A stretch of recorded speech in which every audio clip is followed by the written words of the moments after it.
months ago, what we've achieved since then, and what I believe I believe where we're headed. Before I took office, there were a lot of folks out there making some pretty bold predictions about how things would turn out.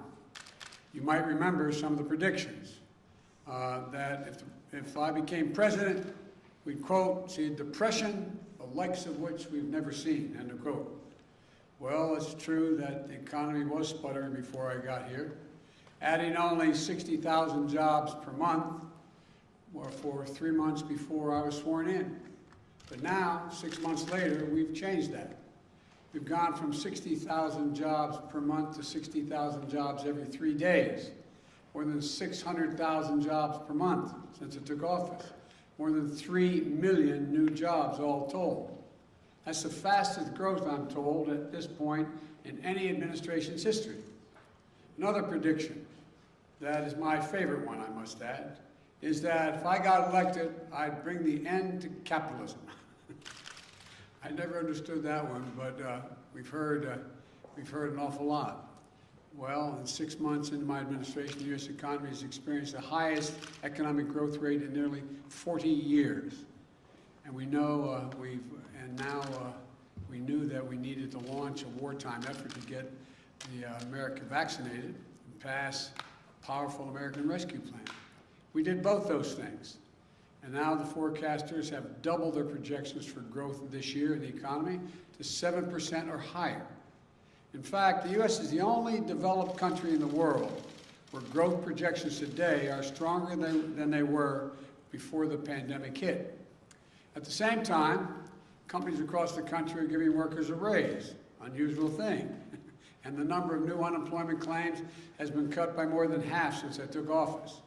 And by the way, 2 weeks ago, I issued a major executive order promoting fair and open competition, which is the cornerstone of American capitalism. Banning non-compete clauses that suppress workers' wages, lowering the price of things like hearing aids, prescription drugs, internet service, along with dozens of other actions. Folks, it turns out capitalism is alive and very well. We're making serious progress to ensure that it works the way it's supposed to work, for the good of the American people. So for all those predictions of doom and gloom 6 months in, here's where we stand. Record growth, record job creation, workers getting hard-earned breaks. Look, we brought this economy back from the brink, and we've designed our strategy not only to provide for a temporary boost, but to lay the foundation for a long-term boom that brings everyone along. You know, that's why we designed the American Rescue Plan, to help not just all of those, everyone at once, but over the course of a full year and beyond. So we can help families and small businesses weather the ups and downs as the economy recovers from a historic pandemic, and there are going to be ups and downs. We saw a great example of that just last week. For the first time, monthly payments began going out to nearly every working family raising a child in the United States of America. Thanks to the expanded child tax credit in the American Rescue Plan, $300 a month going out for each child under the age of 6, and $250 for every child 6 through 17. Every month for the next 6 months, with more coming in the spring. That money is a game changer. For some, it's a lifesaver. Think of the single mom struggling to put food on the table each month. The parent has to tell their kid, I'm sorry, honey, but we can't afford those dance classes. Or the sports team you want to play in this fall, we can't do it. You know, they can't wait for the credit against their taxes to be coming next year as a tax credit. They need cash in their pockets today. For families with the least, this money will do the most, dramatically reducing child poverty in America. And for millions of middle-class families, it'll give them a little bit of breathing room every month. That's just one example of how we're building an economy from the bottom up and the middle out. But despite that progress, we cannot afford to be complacent. We know that our economic recovery hinges on getting the pandemic under control. You know, and by fully vaccinating 160 million Americans, or 80% of our seniors, we fundamentally changed the course of the pandemic from one that threatens all Americans to a disease that has the most severe impacts only on the unvaccinated people in the country. But we can't let up, especially since and because of the Delta variant, which is more transmissible and more dangerous. Unfortunately, cases are now rising, particularly in communities with very low vaccination rates. Just 4 states account for nearly 40%, 4 states, 40% of all cases last week. Virtually all hospitalizations and deaths are occurring among unvaccinated Americans. These tragedies are avoidable. The data couldn't be clearer. If you're fully vaccinated, you have a high degree of protection against severe illness, hospitalization, and death. If you're unvaccinated, you are not protected. So please, please get vaccinated. Get vaccinated now. It works. It's safe. It's free. It's convenient. You know, this virus doesn't have to hold you back any longer. It doesn't have to hold our economy back any longer. But the only way we put it behind us is if more Americans get vaccinated. We also know that as our economy has come roaring back, we've seen some price increases. Some folks have raised worries that this could be a sign of persistent inflation. But that's not our view. Our experts believe, and the data shows, that most of the price increases we've seen were expected and are expected to be temporary. The reality is you can't flip the global economic light back on and not expect this to happen. As demand returns, there's going to be global supply chain challenges. We've seen that in semiconductors, which are used in automobiles. That global shortage has slowed vehicle production, creating a temporary spike in car prices. That's a real challenge. My administration will do everything we can to address it. But again, these disruptions are temporary. Lumber prices are another example. They spiked early in our recovery, but in recent weeks, they began to fall. They've fallen by more than 50%. In the hospitality industry, prices are returning to where they used to be. Economists call all these things transitory effects, and they account for about 60% of the price increases we've seen over the last few months. Now, I want to be clear. My administration understands that if we were to ever experience unchecked inflation over the long term, that would pose a real challenge to our economy. So while we're confident that isn't what we're seeing today, we're going to remain vigilant about any response that is needed. As I made clear to Chairman Powell of the Federal Reserve when we met recently, the Fed is independent. It should take whatever steps it deems necessary to support a strong, durable economic recovery. But whatever different views some might have on current price increases, we should be united in one thing: passage of the bipartisan infrastructure framework, which we shook hands on. We shook hands on.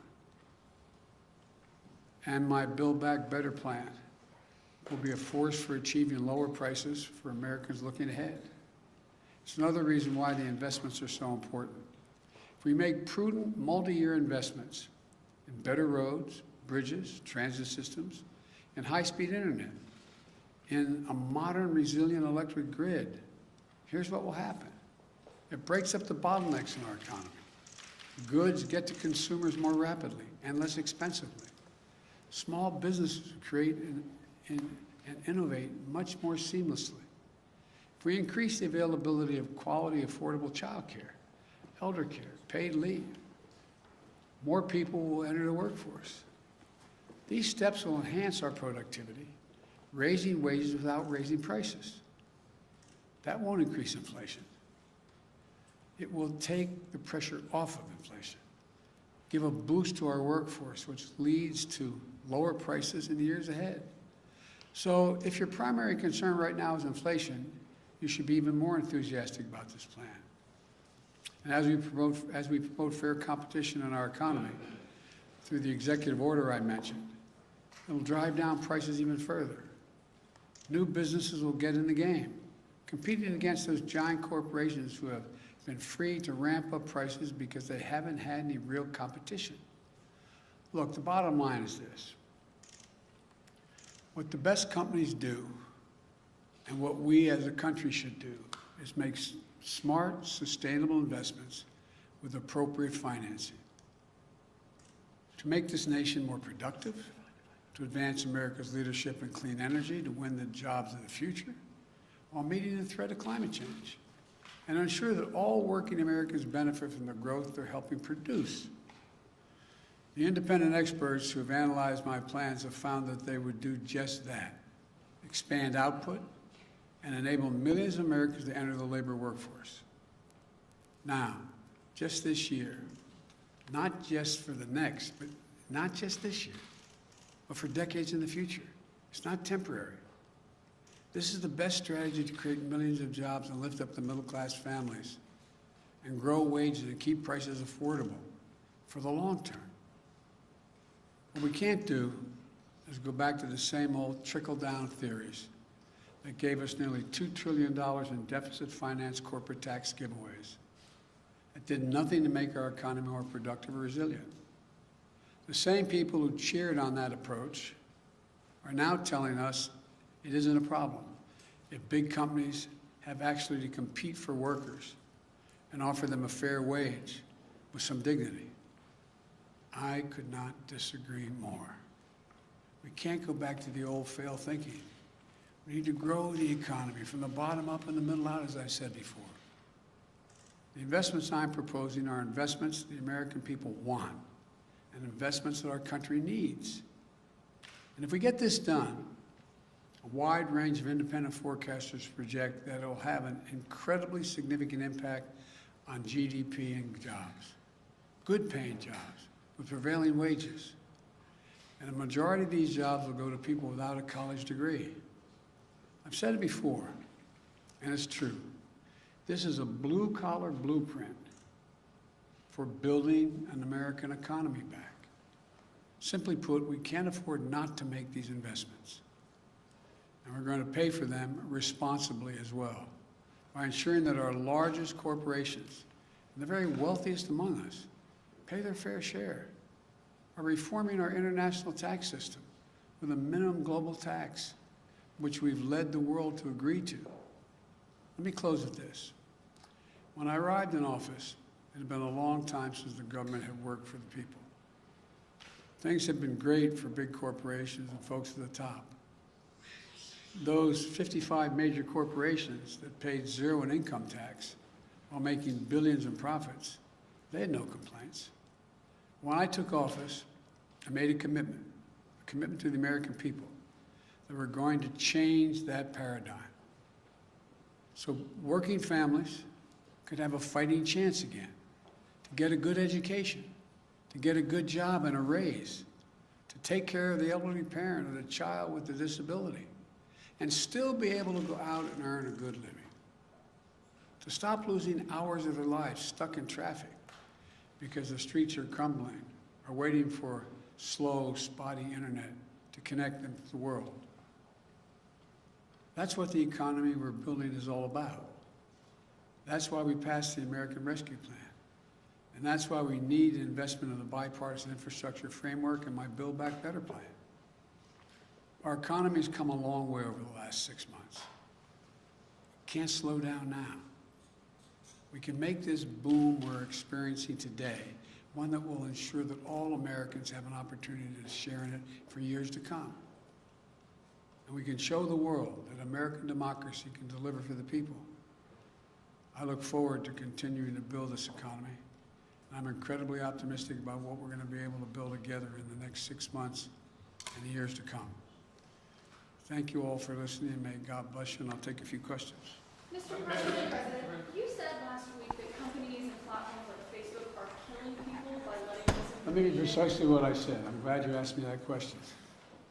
One, I had just read that on the Facebook pointed out that it was pointed out that Facebook, of all the misinformation, 60% of the misinformation came from 12 individuals. That's what the article said. So I was asked that question about what do I think is happening. Facebook isn't killing people. These 12 people are out there giving misinformation. Anyone listening to it is getting hurt by it. It's killing people. It's bad information. My hope is that Facebook, instead of taking it personally that somehow I'm saying Facebook is killing people, that they would do something about the misinformation, the outrageous misinformation about the vaccine. That's what I meant. Have they done enough, in your opinion, to stop? I haven't, misinformation? to be completely honest with you, I don't know if they did anything today. Up to over the weekend, I don't think they had, but I don't know. I don't know the answer to that Will question. you hold them accountable if they don't do more to stop the spread? When you say hold accountable, I just want to, I'm not trying to hold people accountable. I'm trying to make people look at themselves, look in the mirror. Think about that misinformation going to your son, your daughter, your relative, someone you love. That's what I'm asking, all the way in the back. Thank you, Mr. President. At what point would you consider inflation unchecked to a point at which you would either consider taking action or you would want to see the Fed takes action? And secondly, why do you believe that the budget bill is appropriate legislation for a pathway to citizenship? Well, first of all, I think we need to find pathways to citizenship. The budget bill is an appropriate way to get around the filibuster to be able to make a judgment as to whether or not they should have a pathway. That's for the parliamentarian to decide, not for Joe Biden to decide. The first part of the question was? It was on inflation. You mentioned unchecked Yeah. inflation. There's nobody suggesting there's unchecked inflation on the way. No serious economist. That's totally different. I mean, look, the stock market is higher than it has been in all of history, even when it's down this month. Even down this month. Now, I don't look at the stock market as a means by which to judge the economy like my predecessor did. But he'd be talking to me every day for the last 5 months about how the stock market is so high, higher than any time in history, still higher than any time in history. So that's not how I judge whether or not we have economic growth. Mr. President, on China and cyber hacking. She jumps up before you do. Effectively, your administration is naming and shaming China, but no sanctions. Why, and is that effective enough? They're still determining exactly what happened. The investigation is not finished. Thank you all very much. I'm trying real quick. What is your understanding of the biggest difference between what they've done versus what Russia's done in terms of cyber hacking? That'd take a longer explanation. We have all the time in the world. Go ahead. No, we don't. I have to go see the King of Jordan. Just one quick follow-up on Dreamers. Well, to the best of my knowledge, and I'm getting a report tomorrow morning on this, a detailed report, my understanding is that the Chinese government, not unlike the Russian government, is not doing this themselves, but are protecting those who are doing it, and maybe even accommodating them being able to do it. That may be the difference. Thank you. Mr. President, unfolded, Mr. President. Should the Olympics go forward, Mr. President? They are.